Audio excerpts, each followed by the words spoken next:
Assalamualaikum warahmatullahi wabarakatuh. Perkenalkan, nama saya M. Adi Prasetyo. Ini 1820603102. Di sini saya akan menjawab soal UAS Sistem Informasi Manajemen. Soal pertama yaitu konsep sistem informasi manajemen merupakan sekelompok unsur-unsur yang saling berhubungan satu dengan yang lain untuk mencapai tujuan tertentu. Sedangkan informasi disajikan dalam bentuk yang mudah dipahami sehingga bisa berguna untuk si penerima informasi. Jadi sistem informasi bisa didefinisikan sebagai organisasi yang teratur, mempertemukan kebutuhan pengolahan data sebagai organisasi yang bertransaksi secara harian, juga digunakan untuk mendukung fungsi organisasi yang sifatnya manajerial. Pertanyaan kedua yaitu bagaimana evolusi sistem informasi berbasis komputer. Perlu diketahui fokus awal data pada abad ke-20 pemakaian komputer terbatas hanya untuk aplikasi akuntansi dan juga lain-lain. Sedangkan fokus sistem informasi baru digunakan atau diperkenalkan pada tahun 1964 oleh para pembuat komputer. Konsep ini menyadari bahwa aplikasi komputer harus diterapkan untuk tujuan utama menghasilkan informasi manajemen. Selanjutnya, pendukung keputusan sampai sekarang terus berkembang dalam menghadapi kelemahan-kelemahannya, sehingga muncul pendekatan baru yang dinamakan DSS atau Decision Support System, yaitu sistem penghasil informasi yang ditunduk pada suatu masalah yang harus dipecahkan oleh manajer. Selanjutnya, penerapan OA atau Office Automation untuk memudahkan komunikasi dan peningkatan produktivitas di antara para manajer, sehingga fokus potensial pada konsultan itu komputer dapat diprogram untuk melaksanakan sebagian logis yang sama seperti manusia. Komputer sendiri muncul dan banyak digunakan dalam berbagai aktivitas perusahaan, sehingga manajer membutuhkan keputusan untuk memecahkan masalah dengan memanfaatkan data dan informasi. Sampai sekarang informasi disajikan dalam bentuk lisan maupun tertulis. Pertanyaan selanjutnya yaitu jelaskan fungsi hardware, software, juga brainware, serta bagaimana perkembangan hardware juga software sampai sekarang.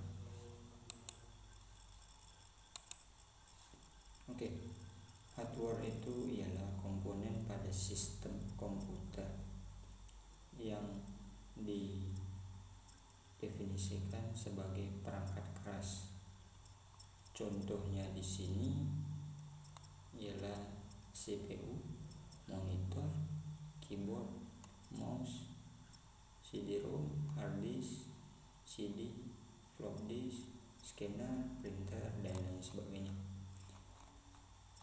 Fungsi hardware di sini ialah untuk mendukung kinerja komputer sebagai pengolah data dan menampilkan input proses pada komputer. Sedangkan software itu ialah sistem informasi atau sistem operasi itu yang membantu programmer di dalam komputer, baik bahasa dan sistem pendukung lainnya. Contohnya di sini seperti sistem operasi, terus pengolahan kata seperti Word, WPS dan lain sebagainya, pengolahan angka, spreadsheet, Word, Excel dan lain sebagainya. Terus pengolahan data, database, terus multimedia, komunikasi dari internet, antivirus, pendidikan dan game, juga lain-lain. Dan selanjutnya itu brainware. Brainware di sini ialah otak programmer yang membuat atau mempersiapkan program-program yang diperlukan dalam komputer.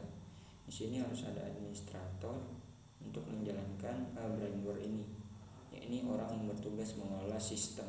Juga operator, ialah orang yang bertugas melayani atau menjalankan sistem yang berhubungan dengan perangkat komputer.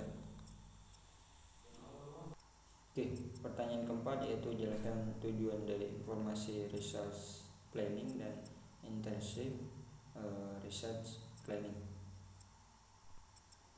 Perencanaan sumber daya perusahaan atau biasa disingkat ERP itu berasal dari istilah bahasa Inggris, ialah sistem informasi yang diperuntukkan bagi perusahaan manufaktur maupun jasa yang berperan.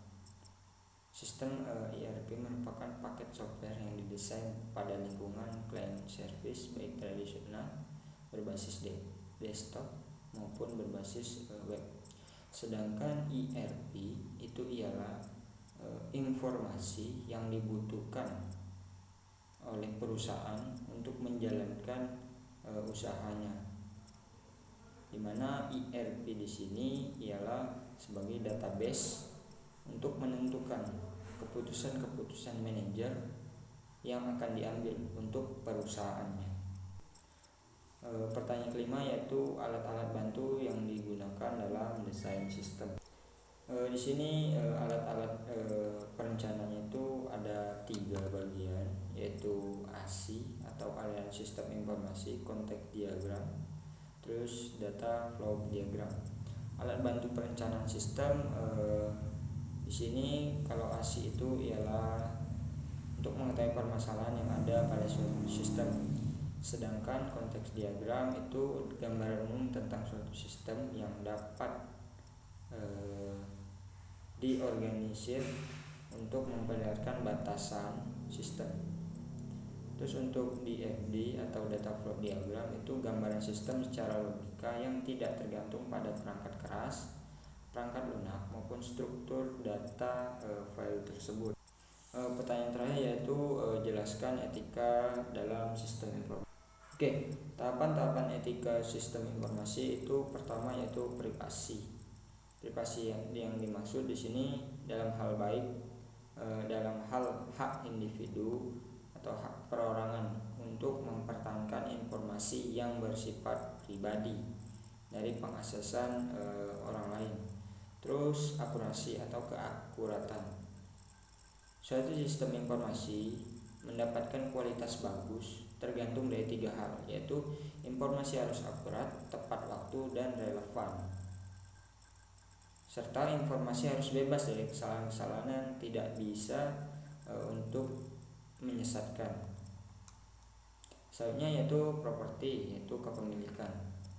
Kepemilikan di sini ialah seseorang tersebut mendapat suatu barang atau non barang yang akses properti ini berhubungan dengan siapa pemilik informasi, bagaimana harganya dan lain sebagainya.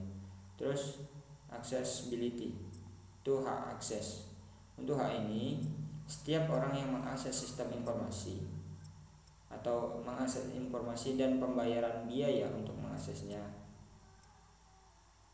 ialah orang yang mempunyai hak akses dalam sistem ini. Dalam dunia IT itu seperti kita contohkan di bidang kedokteran, hanya profesi dokter yang dapat mengakses data-data pasien, juga rumah sakit. Orang biasa tidak boleh mengakses sama sekali. Oke, mungkin itu saja yang dapat saya sampaikan. Kurang lebihnya saya mohon maaf. Pada Allah manapun. Allahumma fiq ila aqwamit thoriq. Wassalamualaikum warahmatullahi wabarakatuh. Terima kasih sebelumnya.